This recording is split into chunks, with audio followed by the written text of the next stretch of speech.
I'm going to give a crash course here today. We're going to look at what emceeing means. Is it a good fit for you? Do you think you're going to like it? You can always try it once and then decide if you like it from there.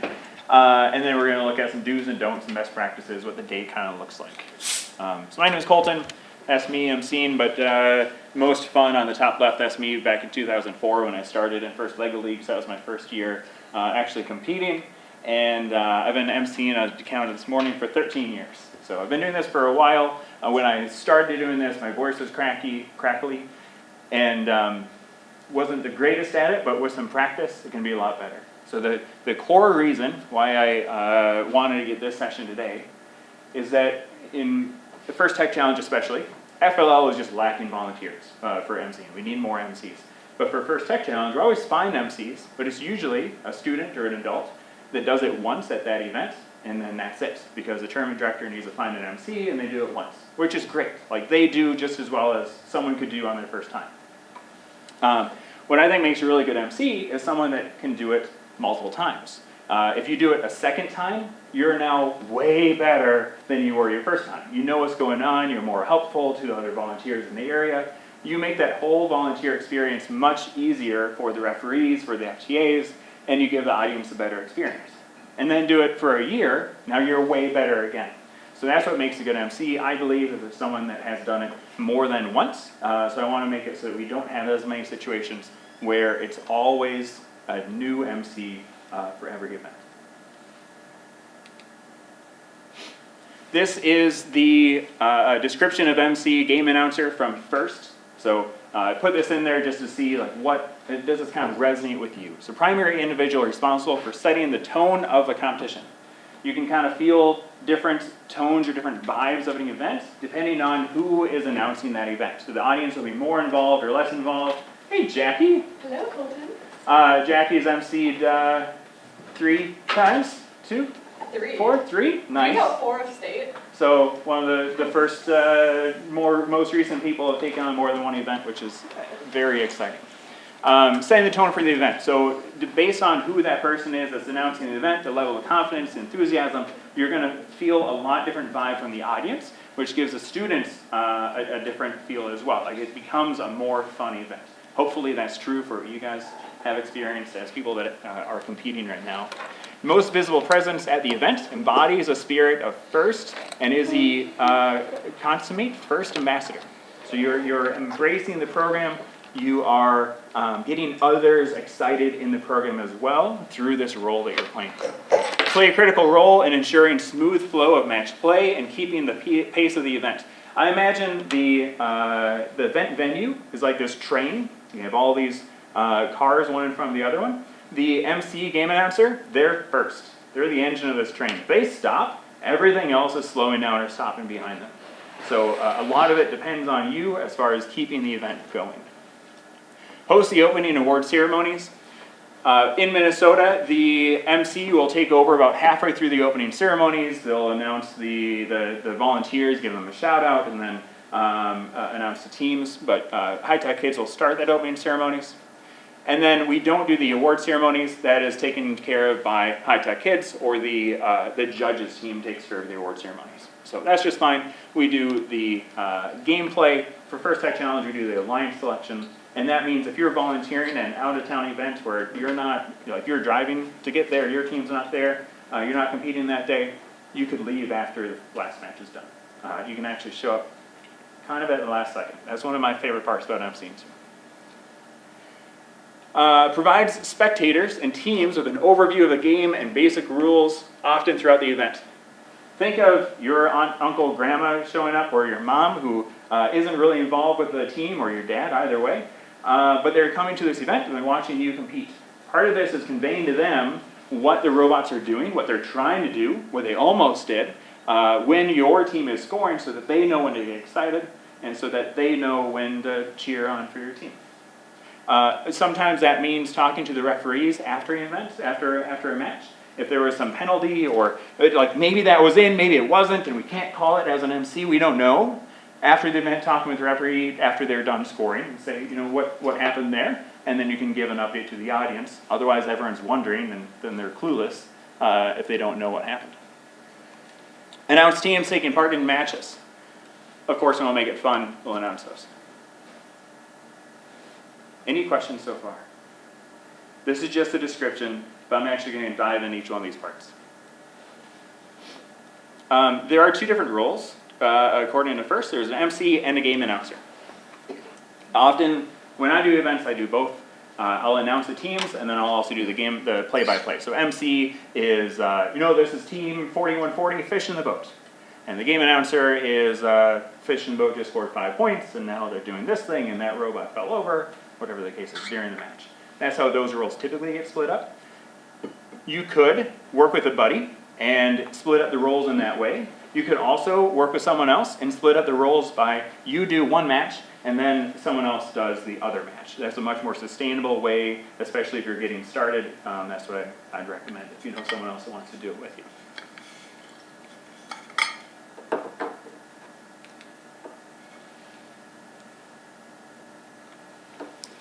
So this is my take, kind of my summary of what's an MC. A lot shorter and sweeter, not the paragraph that I copied and pasted.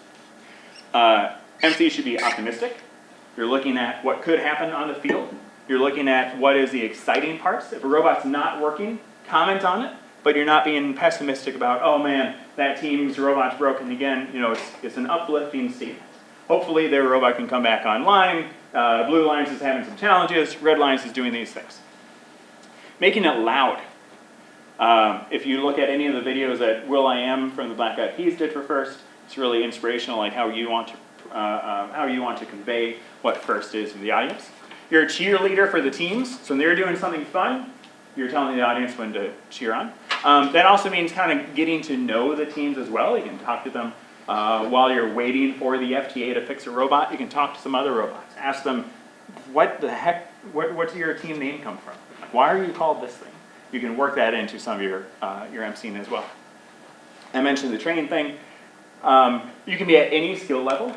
So this means even if you didn't compete in First LEGO League, you can go MC First LEGO League events. If you've never done public speaking before, this is a great way to grow that skill. And it's much better with practice. That's why I'm here today. I want to get more people that will MC more than one time. Doing good? Preparing for the day. First is a good night's sleep. Some of you may be up. The Jackie doesn't do that one. And she MCs just fine. Yeah. So depending on your energy level, you might be able to get away with it just fine. But I recommend a good night's sleep the night before. There's a couple documents that are great to review ahead of time. And I'm going to add a third one on here. I'm going to say that now in case I forget. There's an MC and Game Announcer manual. There's only 4 pages. I actually brought it with, so we have time to look at it if time allows. There's the FTC Alliance selection script. And I would actually say that High Tech Kids has their own document that is the best practice for High Tech Kids, the schedule of the day for a High Tech Kids. It's the schedule of the day for a High Tech Kids FTC event. So it says this is where you're going to be when. And it also has a script inside there. So that's like your one document that you really need on the day. But that announcer manual is good to review ahead of time. And then the last one on the bottom is the FTC game or the FLL missions. There's 2 ways to do this. One of the ways is to actually look at the missions before you show up on that day. For FLL, there's a video that describes all the missions on the table, and it talks about this is 5 points, this is how a team can do it, this is what it's called. For FTC, there's a game manual. It's very long. Since you're on a team, you should read the whole thing, but I know that might not happen. So for FTC, there's a 1-page game description. That's my favorite document. It's 1 page, which means it fits on my clipboard, and it describes what the things are called. So it says that this is called a terminal, this is called a junction, this is called I can't remember the other names of the things last year, the medium, low, medium, high, the ground. So it has the right terms, and it has how many points each thing is worth. And that's really what you need to understand, the points and what they're actually called. Because you as students are putting a ton of work into this. So imagine that you are competing and putting all this effort into competing, and you know that that thing is called a cargo. It's not called a cube, it's called a cargo. And your MC has called it a cube all day long. Actually, halfway through the day, he switched. Now he's calling it a block. It's kind of disrespectful. So to keep kind of the values of First and respect all the students are competing that day and show how much work they put into it. Especially if you're emceeing for the event that you're not competing in, so you're doing FLL, learn the names of those models. So I mentioned the first way to learn those is through the video or through the documents. The other way is I like to show up about half an hour early before we're gonna do the first thing. And I'll go find the referees that look like they're kind of bored because they showed up on time, which is great. And I'll go talk to them. And I'll say, what is this thing? I had a question about the one-page game description. How does that thing work? I can't remember how that rule goes.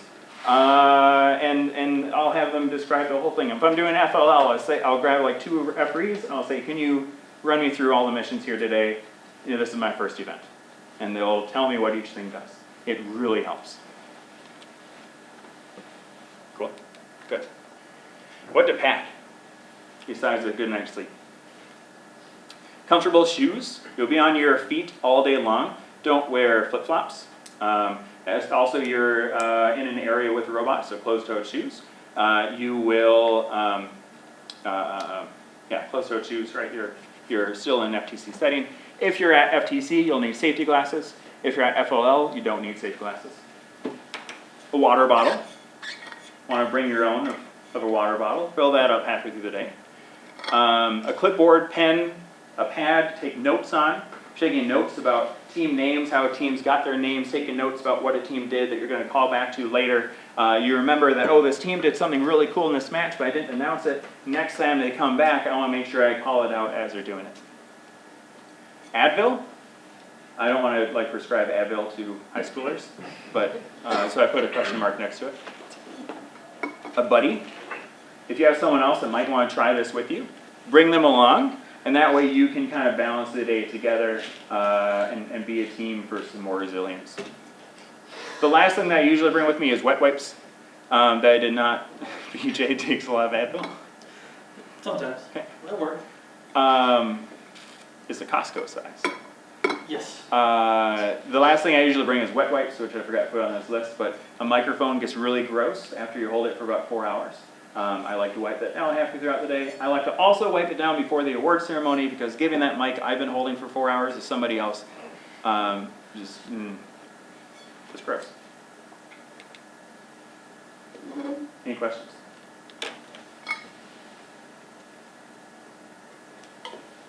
Anything I'm missing? I think you're doing a phenomenal job right now. This is how the round goes. Generally, this is covering FLL and FTC. I'm catering most of this towards First Tech Challenge. So for the rhythm of the round, you're going to check that teams are almost ready. So they're not ready yet, but it looks like the robots are almost in the right spot. There's still a couple of people standing on the field, but it looks like none of the robots have an FTA with their head inside of it. Right? If that's the case, you might still have 5 minutes. So they're almost ready to go. You're watching, if you're doing this on a take team, you have someone else doing the other field. You're watching for when the other field has 30 seconds to go. Right? So you're getting there. So as soon as that field is done, if your field is about ready, then you're going to start into announcing the teams. So you're going to announce the teams before you get thumbs up. That's because you're the head of the train. If you're not moving, no one else is moving behind you. If you wait for all those thumbs to be up, the FTAs are ready, the referees are ready, the teams are ready, and then you start announcing teams, that's going to add about a minute onto that match, and that adds a whole half an hour onto the day. Don't want to do that. So when the teams are almost ready, then we'll prompt the audience. We aren't even announcing teams yet. We're going to prompt the audience. Yeah.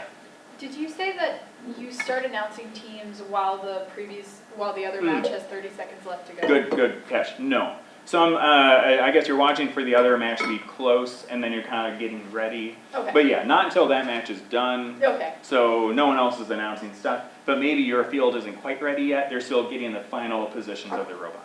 Yeah, good call. Or if they're randomizing the field, great time to do it too. So we're going to prompt the audience. We're not announcing teams yet because the audience isn't going to see it coming. If the first thing out of our mouth is FTC on the Red Lions team 4140, fish in the boat. You're getting half the audience to cheer. But they're not ready. So you gotta always, throughout the day, you're really telling the audience what to do. The audience takes direction really well if you give the audience clear direction. This is what you're gonna do now. So I like to start with, audience, I'm going to say a team's name, and you're going to make a whole lot of noise. This on the red line says FTC team 4140, fish in the boat. They saw it coming. We told them this is what you're going to do, and then the audience does it. So you'll announce the two teams on one alliance, and then you'll announce the teams on the other alliance. If you're in First Lego League, you'll do the same situation. Prompt the audience. Say we're going to announce teams for match 36. That works fine too. You don't want to use like the same prompt all day long. It gets kind of boring. But you can mix it up. I like to mix it up when the teams are kind of transitioning. So in First Tech Challenge, usually the first 6 matches are one set of teams, and then the next 6 matches are those teams coming back again. So for the first 6 matches, you could say the same thing every match. The next 6 matches, make it a little bit different. First Lego League is similar. The teams compete 3 times, so you can watch on round 1 of those teams. You could say the same thing every time. All the parents are coming in for that match, then they leave. For the next one, you'll kind of switch it up a little bit. You'll introduce team names. In First Tech Challenge, you use the team name and the team number. For First Lego League, we usually just use the team name. We'll check for thumbs up. So that means on the start of a First Tech Challenge match, we don't want to start if the field's not ready. That delays things. We'll watch for 2 main things. The first, the FTA should give us a thumbs up. They mean all the robots are in good position, and they are attentive, and they're ready to watch that match.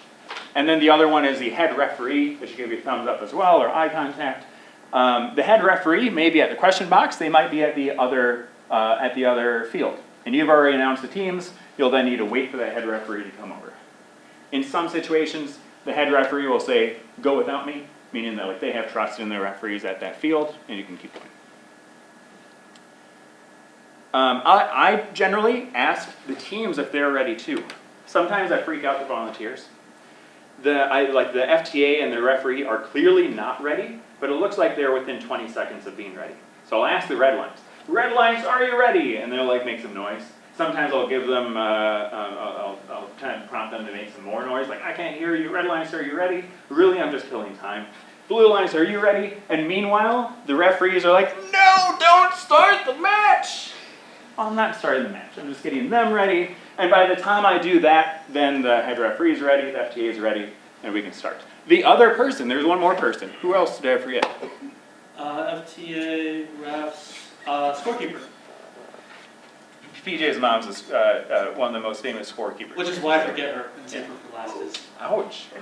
Scorekeeper, very important as well. The scorekeeper is going to click start on the clock.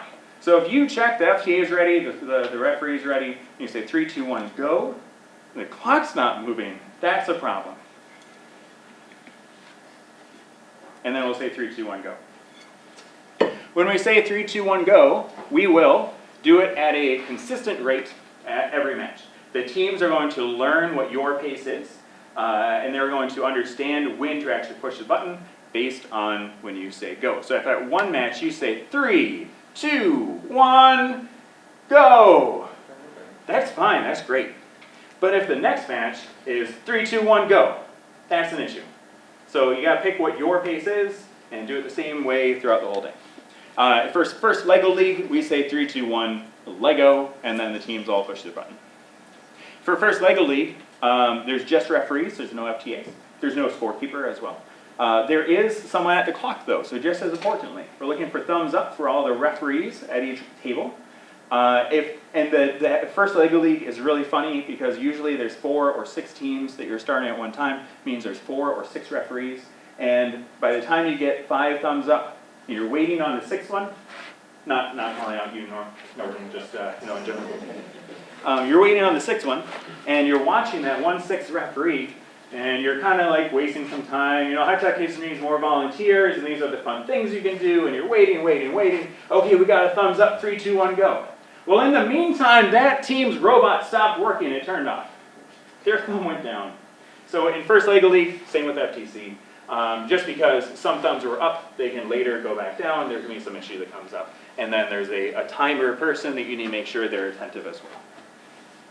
The timer positions, scorekeeper and timer for FLL, are like the hardest job because you click a button and then you wait 5 to 7 minutes and then you click another button.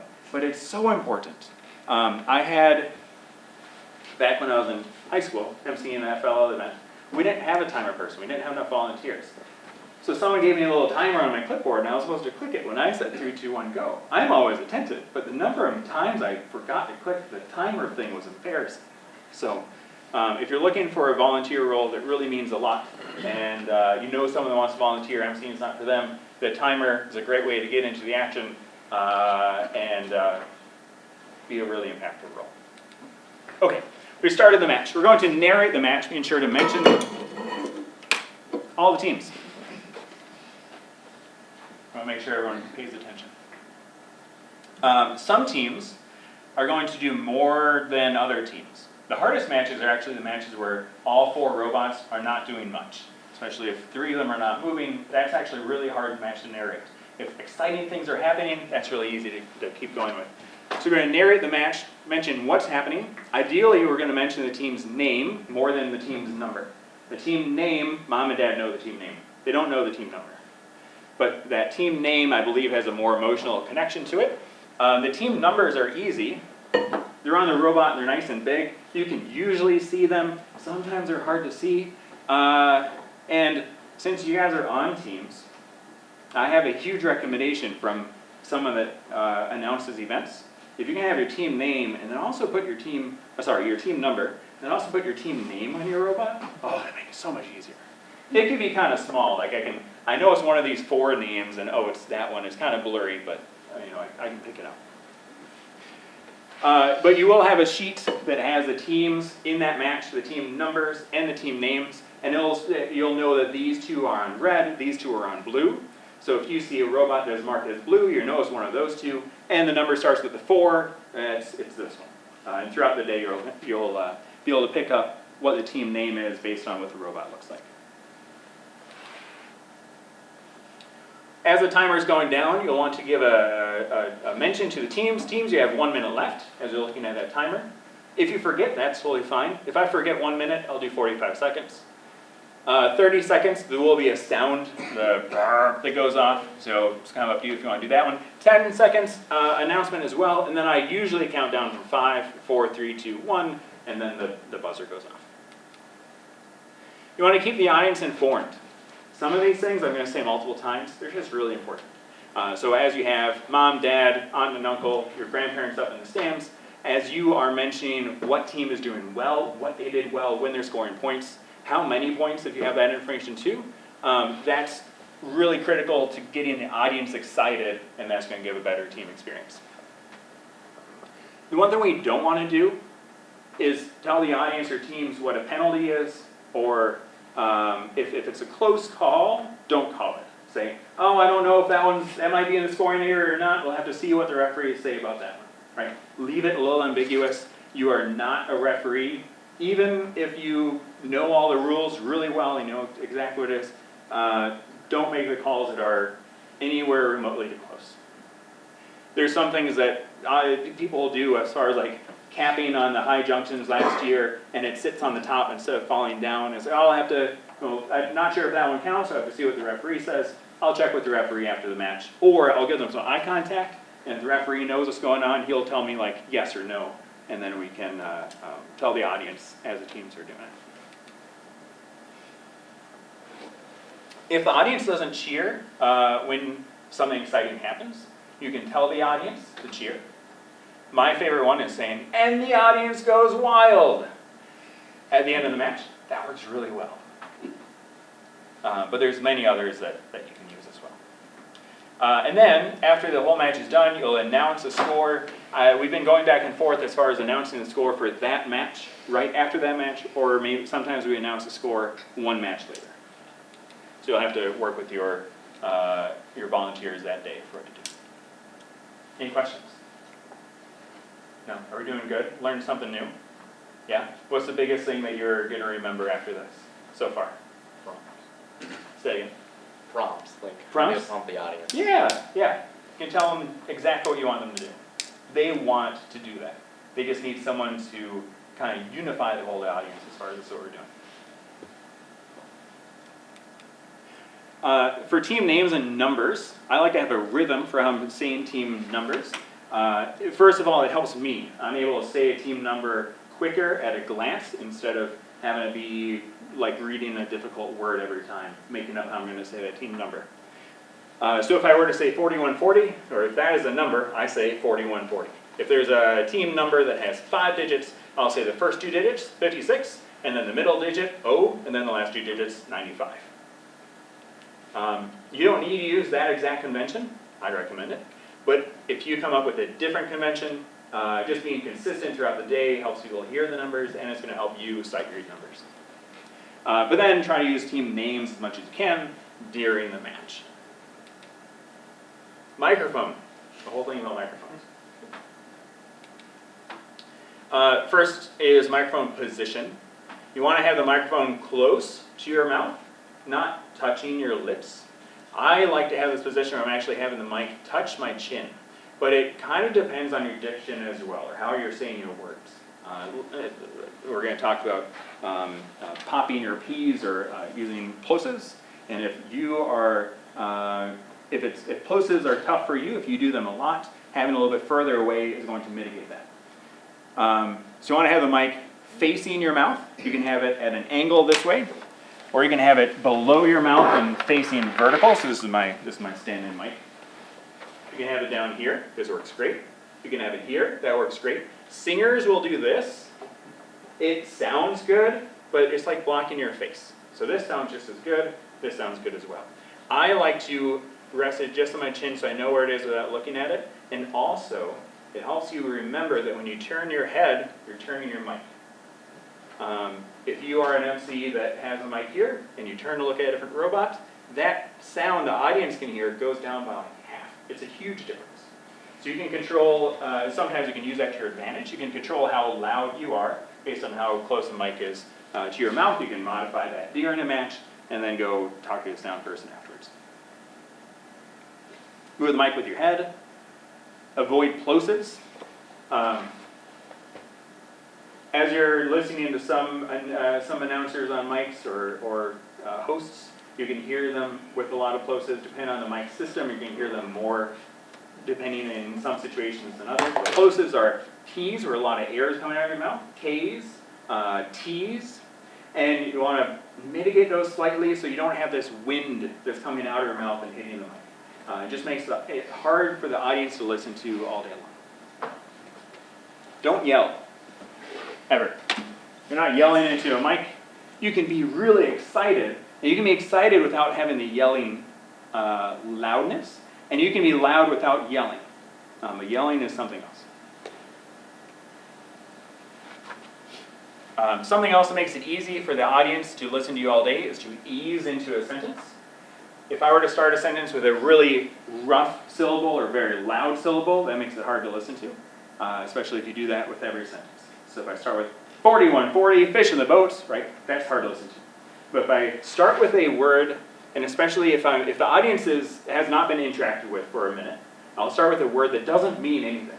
So instead of saying a team number, I'll say something like team 4140, right? So we're easing into it, but also I chose a word to start with where if the audience was distracted, they were talking to their neighbor, whatever the case is, if they miss that first word or two, it doesn't mean anything. They still understood exactly everything that was communicated. Don't fight with the music. This one's for you. You can control how loud you are by bringing the mic closer or further away from your mouth. But if it's as close as you can go and you feel like you're fighting with the music is at a certain level, you want to be, let's say, 25% louder so the audience can hear you. If your voice is straining so that you're louder than the music, you're not going to last all day. You're going to last half the day. And then your voice hurts. And then you can't do it 2 days in a row. Right? That's the bummer.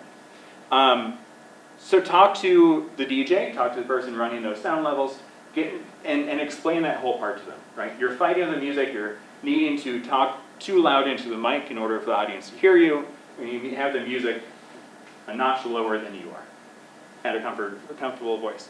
Or they can bump up the mic level. But you should be able to talk at a volume that is sustainable throughout the whole day. Don't ask the audience if they can hear you. This is a good one as I was doing some research for points last night. The audience will let you know. So this is like doing mic checks, and I think that's actually my last one too. Yeah, mic checks. So you don't need to start with, audience, can you hear me? Is this thing on? Tap, tap, tap. Don't do that one. Don't clap into the mic. That hurts the audience's ears too. If I don't know if a mic is on, I'll say something that doesn't matter. Welcome to the Eden Prairie First Tech Challenge. Oh, this thing's not on. Okay, fix that. Go talk to this guy, and then go try it again. Right? Or something like, welcome to this event. Our matches will begin in 20 minutes. Again, if it doesn't make it through, that's fine, and then you figure out the mic situation. That's a much better mic check than things the audience doesn't want to hear, if the audience is there. Do's. This one's kind of long, and I apologize for slides with lots of words on it. This is the do's from the manual. There's also some that I threw in there. So if you're looking at the manual later, or before you may announce an event, know that a lot of those are covered here today. Consistent 3, 2, 1, go. We touched on that one. Use the proper terms for that year's game. We talked about that one, just being respectful of all the teams that have worked so hard. You got to get to know the game if you want to be able to announce the game. Might take some studying the night before. Separate your words and speak about 2% slower than normal. Really, it may be about 10%, but in your mind, it'll be a little bit slower than you would talk in conversation. Separating the words means to have one word end. You have to say the entire word before you start saying the next word. If you're talking to your best friend or your parents, they're going to understand exactly what you say. If you don't do this. So if I talk really fast and all my words are blending together, and this is how I usually talk to my friends, I'm telling my wife about the story about the dogs, about the turkeys in the yard yesterday, and all my words are blending together because one syllable is starting before the last one ends. I know what I'm saying, you probably know what I'm saying right here, but in an audience perspective, especially in very terrible gymnasium audio systems, they got nothing out of that. And then 2% slower. And you can say the same content in that amount of time by picking precise words. Say what you want to say. You don't need to beat around it or say the same thing 3 times. Avoid things like kids. Do you guys like being called kids? No? Okay. This was more for if I had more adults in the room. But your students, right? Your team members, you guys, as like referring to everybody, use the word for the people you're referring to. The audience, or everybody, or participants, whatever you want to say. Say what you want to say. And guys, as well as a simplified one, guys in a general sense in our society can mean people. Use the word people. Will be inclusive of everybody in the way that we speak. You're going to make the teams feel welcome on the field, show some interest in these teams. So my favorite thing to do, and I actually love times when we get like big delays, and FTA is working on this robot, I'll go talk to those teams. My first question that I love to ask is, does it work? Right? I don't know, probably not, but it's a good icebreaker.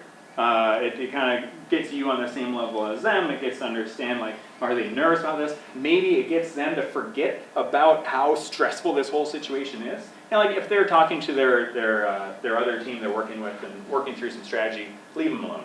But if they're just getting stressed out because the match is delayed and they don't know if the robot's going to do anything, go talk to them. Other things to ask about, why is your robot doing this thing? How's that thing work? And they can kind of, not touching it, but they can describe the whole thing. Well, where did your team name come from? Keep the audience engaged on what's going on. We talked about that one, updating the audience. Use optimistic phrases to encourage proper performing teams. Team 1, 2, 3 is trying to get something going, or it looks like 1, 2, 3 is having trouble getting the robot in gear, hopefully can get something figured out. So that is, teams are having a rough time, but you still mention those teams. It might be you only mention them twice in the 2.5 minutes, especially if they're doing the same thing for that whole 2.5 minutes. Make the descriptions lively and interesting.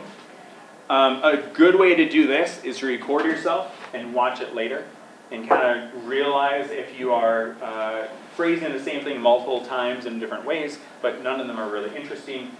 Try to think, how could I have phrased that differently that I could say it one time, it's interesting to the audience. Behave professionally. That one's just in the manual. Be ready to begin each match as soon as the field is reset. You're the head of this train. Use team names as often as possible rather than exclusively referring to them as team numbers. Right? There's a good correlation with those team names, and the audience knows what that team name is. Mention something about every team in the match. Pay attention to the movement of people around the playing field. So this one I like, especially because I used to be FTA, so that used to be one of my areas of like, where are people standing? Are they in the right spot? Do we need to shoo some people away? And that includes you. You do not want to be in two places. One, between the field and the audience. They need to be able to watch this match. And the other one is between the officials and the field. Most officials can move out of your way. So if you have a referee that's right in the right spot and you can kind of work together and make that happen, great. If it's really a crowded field, one of my favorite things to do is actually go sit in the audience. If I have a wireless mic, I'll go sit in the front or second row. Usually no one's sitting there. Or even like on the steps, because I'll just be there for that match, and then I'll leave as soon as people get up. I'll sit right there and then have a great view of the field. I can announce everything that's going on, and I'm out of the way. Keep an eye on the schedule, adjust to stay on track. So this is going to be you working with your field manager. First Lego League doesn't have a problem staying on track because they have 7 minutes between matches. But First Tech Challenge, you'll work with the field manager, and they'll be updating you as far as, we need to cut out anything that we can to keep going, which means if the match is ready, if you're getting thumbs up, match over here is done, match over here is ready, just as that one hit 0, start the match. Skip the team name introductions. Sorry, sometimes it happens. Start the match, and you can mention those teams quickly into the match. Record your stuff. This one was the one that I added, one of the ones that I added in here, but especially if you're competing right now, you might be giving judges presentations, something to describe your robot. Recording yourself doing that is just as valuable, or you can record yourself announcing matches. You can do it at the event venue. You can also do it if your team is practicing with their robot. Look at the field and do it out loud with your team as the audience. It's really awkward, but that's the way to get over those initial kind of fears. Or if there's a scrimmage, the league events are also really good. They're a bit less anxiety driving. The league events are a great way to do this too, and they always need MCs as well. Any questions? No, good. We're learning more stuff. Who thinks this is maybe for me? This is something I might want to try. Good, cool. Never direct strategy to teams. Your job's comment, no play, don't direct. So if you see, like this team could do that other thing over there and get a bunch of points, why aren't they doing it? Don't tell them to do that. You are commenting on what is happening. You're not directing teams to do specific things. The one time I kind of break this rule is that I'll announce when the robot has kind of flipped over, because another robot could come push it back up, especially if it's a robot of the other alliance. Like, man, that robot's kind of struggling. If another robot could come push it up, maybe they'd be able to survive the rest of the match. And usually that means like a blue robot comes and pushes up a red robot, and that's really exciting for the audience. Don't interfere or attempt to influence the referee's rulings. The referees have the final call. The referees as a whole have the only call. You have no call in this. If they ask you, what did you see? Great, you can tell them what you saw, but it's all of them, and then you can communicate that. Don't emphasize winning above all else. Everyone is learning something there, hopefully having fun as a team, and that's kind of priority number one. Don't play favorites or endlessly praise veteran teams over rookie teams, or rookies over veterans, or a team that goes to your same school. I'll make sure you try to treat everyone with the same amount of attention. Don't scream or talk so fast so you can't be understood. You have 6 hours to do this. That's 6 hours of you talking. It's also 6 hours of the audience listening to you. Don't do shout-outs. This one's really hard, right? When people come up and say, oh, it's my teammate's birthday, can we sing happy birthday? say no, and the quicker you can get that answer out, the easier it is for you, but say, no, I'm sorry, we can't do shout outs, it just opens up the floodgates, but really exciting, happy birthday. And then you kind of leave it at that. Because if you do one of these types of things, it kind of opens up floodgates for everyone else to want to do the same thing. And you're there for this robotics event, really exciting, someone gets to spend their birthday doing it. Don't get distracted by personal business, answering calls, messages, notifications. During the matches, don't pay attention to text messages. There's a good hour break in the middle for lunch. There's a break between the matches and the line selection. You kind of need to be alert to make sure we keep moving on time. Any other questions? Cool. Let's look at the challenges. So first Lego League Challenge. This is this year's challenge. First Lego League, for those that, who's competed in First Lego League or been to an FLL event? That's a lot of people.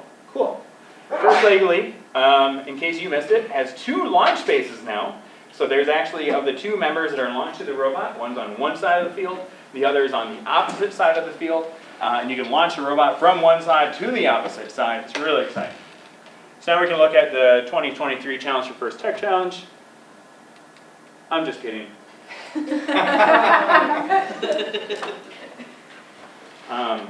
We'll see that in 40 minutes. I would love to send out more information about this, like the manuals where you can get more information. I have a QR code up there. All it asks for is your name and your email. If you're really bad at doing, no, I don't have another alternative. Email. Email is really the only way. Also, you can reach out to High Tech Kids. So the one thing I didn't mention in here is how do I sign up to Emcee for an event? If you are on a team that is coordinating events, if your team is associated with tournament directors, hosting, that's priority number 1. Get those spots filled to be an announcer or MC for those. For most of the events in Minnesota, High Tech Kids uses Sign Up Genius, which is just open for anybody, anyone can sign up. That's how I signed up for all the events I did last year, except for state. I went on and just put my name down. That's it. For First Tech Challenge. So you go to the qualification or the league events, go to that event page. It usually has who the contact is, the tournament director, has a Sign Up Genius link. Click on that, put your name down as the MC game announcer. Yeah. How many tournaments do you do every year? Last year I only did half because I had a baby in December, so my wife needed me home a little bit more. This year I'm planning on doing about a third of them. A few years ago I did every single event that was there. I did like FLL on Saturday and FTC on Sunday. Say again. So when Jackie showed up and basically started taking your job? Wow. Which is great. So a couple of years ago, the only reason that I emceed all the events I could was because there wasn't anybody else. So the referees and the FTAs, they're like I'm not on the official volunteer list because I'm on the Sign Up Genius list. So when I show up at the event, like, oh thank goodness, like Colton's here. So, and not Colton's here, but someone is here being an MC who has done it once before.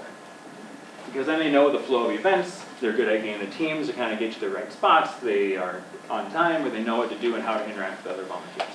So, yeah, that's the reason why. So I'm really glad that Jackie and some other people are embracing MC. Yeah. So yeah, you don't need to volunteer just at your events, you can volunteer at other events as well. And if you don't see a Sign Up Genius link, email High Tech Kids and say, hey, I'm interested in emceeing at different events. I haven't seen a Sign Up Genius link for this one. Could you connect me with the right people? And they'll reach out to the tournament director and say, do you still need somebody, and get you connected. First Lego League, High Tech Kids does schedule the MCs.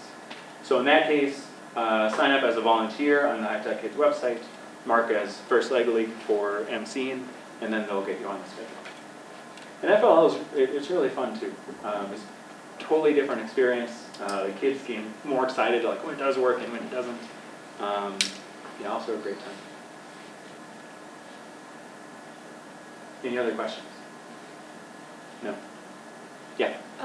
So my team has reached out about emceeing before, and High Tech Kids mentioned something about an age. I think it was 16. What's the rule for that?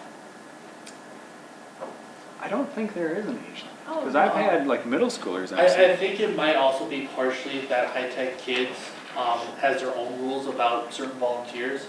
So they would probably want you of a certain age that, and of certain, years of experience on a team. So that could be part of it as well. Because high-tech kids also has rules that they apply for all volunteers, not just what first rules are.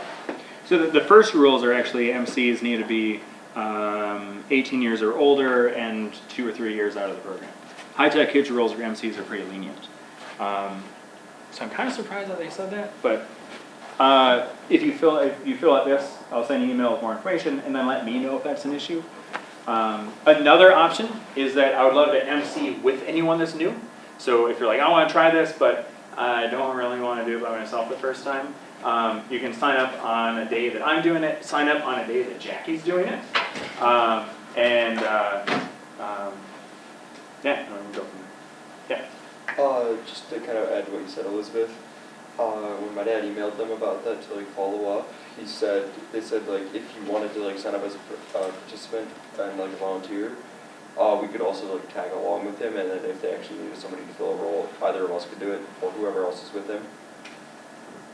So basically, we're tag-alongs, and we're piggybacking off my dad because he's trying to help me. It's a fun time. I started that way. 6th, 7th grade. Started doing that. And I tried all the roles, everything else first, then MC. This is it. So you've actually been choosing the awards and stuff? I have judged 2 or 3 times. I don't like it. Judging is right for a lot of people. But in judging, you are sitting in more of a quiet room, as you guys know, you can interact with the judges, but it's that all day long. So they don't get to see much of the matches. In FTC, there are judges that are roaming only, or they go out to the fields. More so for FLL, I did some judging. And it's just a lot of, yeah, I don't know. It wasn't for me. Yeah. Are you able to MC at an event that your team is participating in? I would not recommend it. No. Actually, I'm just going to say no. I would not recommend it that much. I would agree with that. Yeah. Yes. But if your team is, if your coach is a tournament director, and your team is competing on Saturday, MC on Sunday. Yeah. Edina has multiple teams. If, say, my team isn't there, but another Edina team is there, would I Yeah. still be able to MC? I think that's fine. Okay. And you'll just have to be conscious that you're giving equal attention to all the teams. But because you're not in a judging position, you're not in a refereeing position, yeah, you're not influencing awards of any sort. Yeah, that's fine. Cool. I do have one more thing we could go through. So we have 20 minutes left before we head back to Kaufman. If you guys are all good staying with me, if we got more attention. I have a tutorial video I just made recently for a line selection. And it works out well because it goes back and forth between me talking and actually showing the line selection itself. So it's not something I can like wing up here. Does that sound good? We'll talk about how to do line selection. Cool. Colton M. In this video, I will teach you how to host an alliance selection. Game Manual Part 1 describes the alliance selection and elimination matches. It's best to review this before the event. As you can see, it's pretty short. Work with your field manager to confirm what time alliance selection will start. This may shift from the scheduled time. The first thing to get ready is ranking reports. This is a one-page printout from the scorekeeper with teams listed from the first to last rank. It's not Ask broken. for 7 of these There's as soon as they are no available. visuals. This will be right after you announce a score for the last qualification match. Before starting alliance selection, all teams need one team member present in the field area. While they are arriving, find the top 6 ranked teams, 1 or 2 at a time. There is no rush at this point.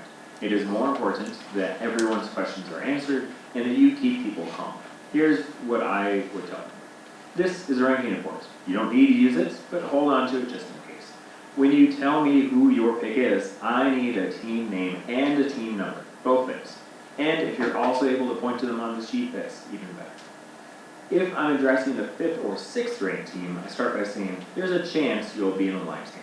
We are telling them to give us a team name and number because many team names sound similar and some team names are exactly the same. And just a number is not good enough because we might hear that wrong or it was said wrong. So, We need to listen for a number and a name, then find that number and name on our sheets, and then repeat the number and name clearly into the microphone for the scorekeeper here. Now we can begin the Alliance selection. Here is an Alliance selection script provided by First Tech Challenge. Use this as a tool and read through it before the Alliance selection. I'll show you how I happen to run the Alliance selection on this particular. I wing the whole thing, I don't read that script. It's up to you. If you didn't have enough time to review the script and the rules, you can go through that script word for word. It's great.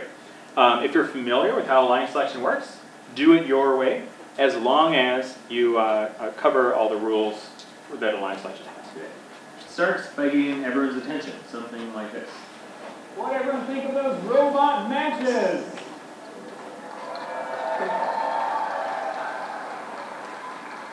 We saw some pretty impressive robots today, some excellent teamwork, and now that we're done with the qualification matches, we're moving on to our double elimination round. Now, we need to describe how Alliance selection works. We have 26 teams today, which means we'll form 4 alliances of 3 teams each. When we're forming alliances, we'll start with the top-ranked team, and then go down to the second-ranked team, third, fourth, and the fourth alliance. And then we'll start over again with the first alliance. We'll make their second pick, the second alliance, third alliance, and fourth alliance, until we have 4 alliances of 3 teams each. There's one rule to alliance selection, and that is, if a team is picked to be on an alliance, and they decline to be on that alliance, they cannot accept another invitation. No one else can pick that team. So for example, let's say we have our 4 team captains lined up here, the top 4 ranking teams of the day. If the first alliance picks the captain of alliance number 3 on the first round to be on their alliance, the captain of alliance number 3 could accept. In that case, they would join alliance number 1, the captain for alliance 4 would move up, and the next highest ranked team, the 5th ranked team, will be the captain for alliance number 4.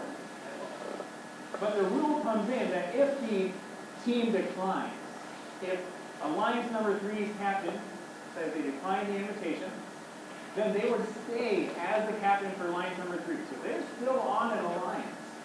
And the alliance number 1 just tries to pick someone else. You keep picking until some team says yes.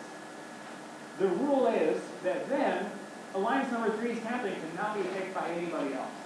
So alliance 2 cannot pick that team. They have been picked and they have declined.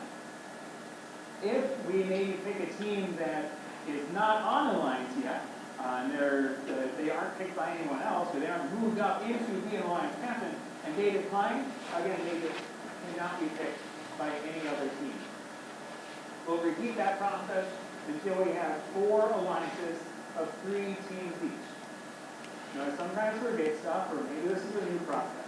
So, I'm going to turn around and ask, do we have any questions about this process? I'm going to wait an awkward amount of time. So we used to have an alliance selection meeting, which described all these rules. It was really boring. It was really hard, and added half an hour to the event. So on the schedule, there's actually still a part on here that says alliance selection meeting. No, there used to be on the schedule alliance selection meeting. If you see that, don't do that. We just moved it into the ceremony itself and add this bit of, do you have any questions? Some people think it's hard to ask questions, so tell them, you can ask me your question and I'll repeat it in the microphone. They don't need that talking to the microphone. Because it's kind of uncomfortable.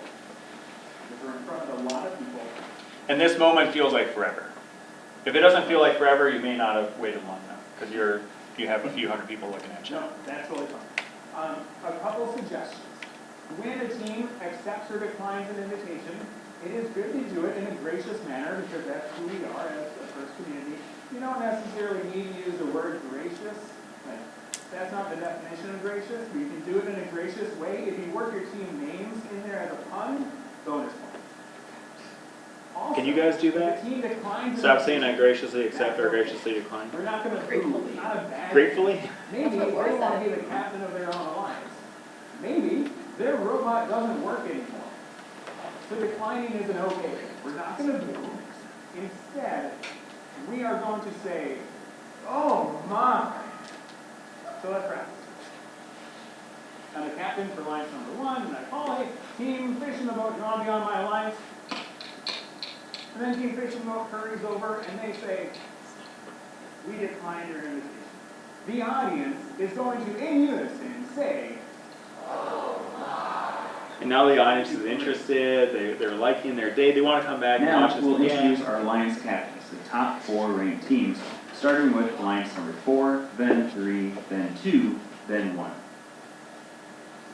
With no other questions, we are going to meet the captains of our alliances, starting with the 4th ranked team, captain of alliance number 4, 8101, Metamorphosis. As these students are walking out, I am standing exactly where I want them to be so that all alliances are spaced out across the gym, and I may also be pointing to the ground to signal to them exactly where to stand.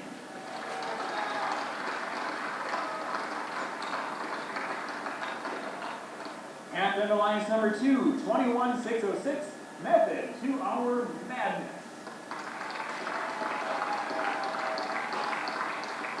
The captain of I should have alliance told number him to 1, come a little closer. It's the Cyberhawks.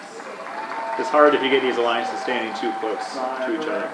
And now we do the alliance selection, part of alliance selection. Starting with alliance number 1, then 2, then 3, then 4, then back to 1, then 2, then 3, then 4.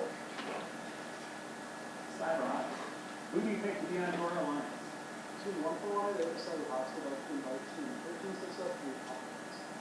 Team 13603, Hacker Cats, come on down.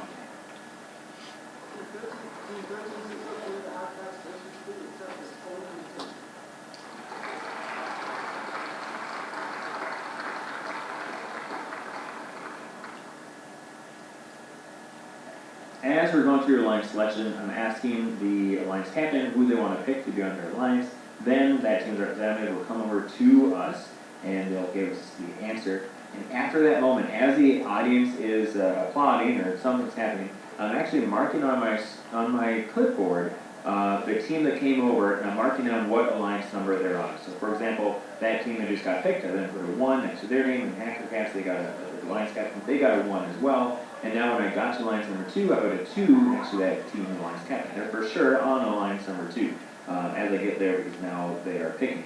And that's going to help me more quickly identify, because it does happen, when a team tries to pick another team that is already on an alliance.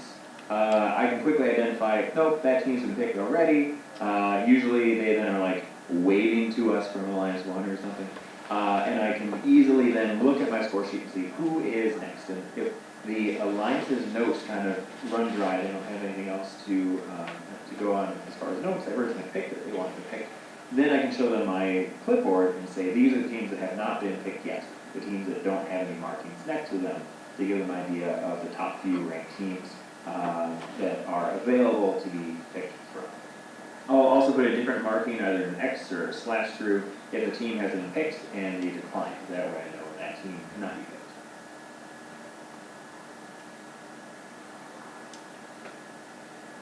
Alliance number 4, need a moment. They need some suggestions.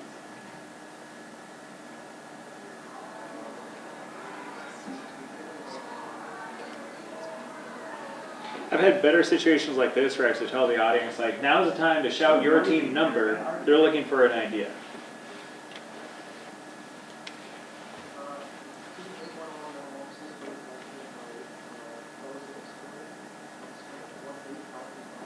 I'm sorry to say, they have already accepted another invitation.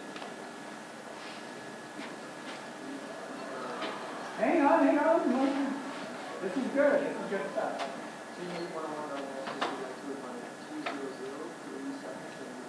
Where were you? So, my list has who's last. I'm recording this on a mic on my shirt, so I'm actually moving my mic away from my mouth at times where I just want to talk to him and not have it be as embarrassing. Or whatever, like he doesn't need to be have the intimidation of talking to the audience. Team 11, And I'll do that too if a team is deliberating but they're not ready to say something. I'll put the mic down and just talk to them.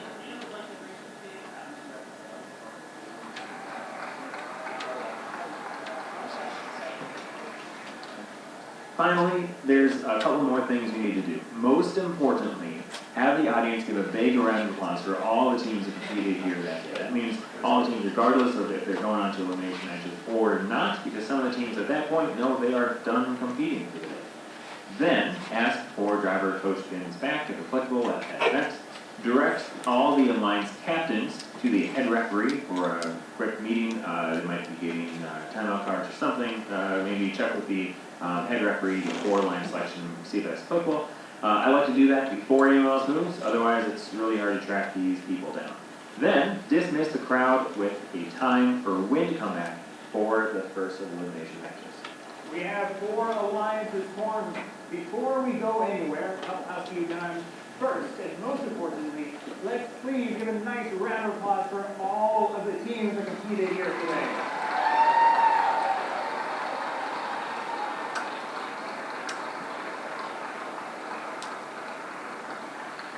Number 2, if your team is not competing in the elimination bracket, we can take back the driver coach pins now, or not now, but after this, so you don't forget those and pass them up with your stuff. And number 3, don't go anywhere, except for these 12 people. Please follow Jim back into that corner for a little briefing on how the elimination bracket works. So skip the 4 alliances, no one else moves. 4 alliances, go back that way. Otherwise, you lose these people, I don't know how. What I try to do, and often forget, is recruit 4 referees. And as soon as I start into this part, I'll have one of each referees go stand with that alliance, with the 3 people, so that they can corral those 3 people and get them to get back to the head referee. Because if they leave, it's really hard to find them. And there's something the head referee needs to do, and I can never remember what it is. But it's something about, this is how timeout's going to work, or bring your robots in. It's important to space out your words with this. So we talked about this part as far as spacing out your words, but this last bit is a great demonstration because it shows a difference in the sound quality. So I have videos back to back between recording on my lapel mic and recording on the phone that is in the audience that was recording me. And I just have those back to back to show the difference between what you are going to hear for yourself and what the audience hears, why it's important to space out words a little bit, talk a little slower, and practice your good diction. That's what I hear. That's what the audience hears. No one else can take that seat. So for example, let's say we have our 4 team captains lined up here, the top 4 teams. And this is a particularly tough environment, or tough sound system. Yeah. Most sound systems are a little bit better than this, but like the state championship, that was really hard. So you're going to do what you can do, but you can't fix it completely. Any other questions? This is great. Really glad for the opportunity to maybe recruit some more people and pass on some knowledge. If you could, scan that and fill it out. And Jackie, if you want to as well, I can get people connected with you on what days you want to volunteer, as far as shadowing somebody else. That'd be great. And then, yeah, that's all I have, and we'll head back to the Grand Hall for the new game.